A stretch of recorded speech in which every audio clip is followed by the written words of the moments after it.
Madha लोकसभेतून doctor Aniket Deshmukh यांनी उमेदवारी दाखल करण्याची काल घोषणा केल्यानंतर तातडीनं शरद पवारांनी त्यांना बारामती इथं बोलवून घेतलं होतं।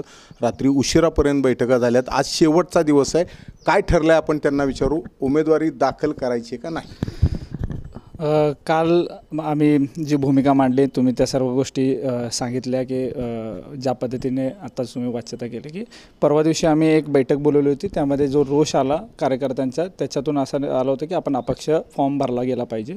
त्या संदर्भात आम्ही सर्व पूर्ण तयारी केली, फॉर्म वगैरे सगळं भरून ठेवला होता आणि ते करत असतानाच पवारसाहेबांचा निरोप आला की त्यांना आमच्याबरोबर काही गोष्टींशी बोलायचं आहे आणि रास्त आहे की काही गोष्टी बोलल्याने सुटतात, पण जी ट्रान्सपरन्सी पूर्वी व्हायला पाहिजे होती ती त्यांनी चर्चेमध्ये सांगितली। काही सांगोला तालुक्याचे जे सोशल इश्यूज आहेत ते बऱ्याच वर्षापासूनचे आहेत, त्या संदर्भात त्यांनी सकारात्मक भूमिका दाखवली आणि त्या भूमिकेच्या माध्यमातून आमच्या संस्थात्मक काही गोष्टी आहेत, विषय आहेत, त्याच्या संदर्भात त्यांनी सकारात्मक भूमिका दाखवली आणि येणाऱ्या भविष्यातल्या जे काही निवडणुका असतील, राजकारण असेल, समाजकारण असेल, त्याच्यामध्ये चांगल्या पद्धतीने सहकार्य, ज्या पद्धतीने इतिहास आहे की आबासाहेबांनी कित्येक वेळेस पवारसाहेबांना मदत केलेली आहे, त्या आघाडीलाही, महाविकास आघाडीलाही सातत्याने इतर सगळेजण सोडून जात असतानासुद्धा आम्ही मदत केलेली आहे।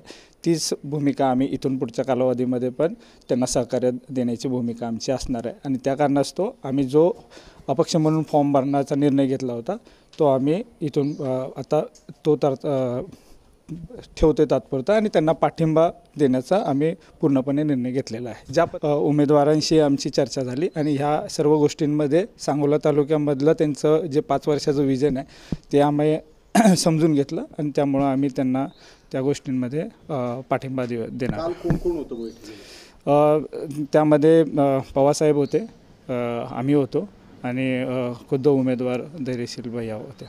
हे होते डॉक्टर अनिकेत देशमुख।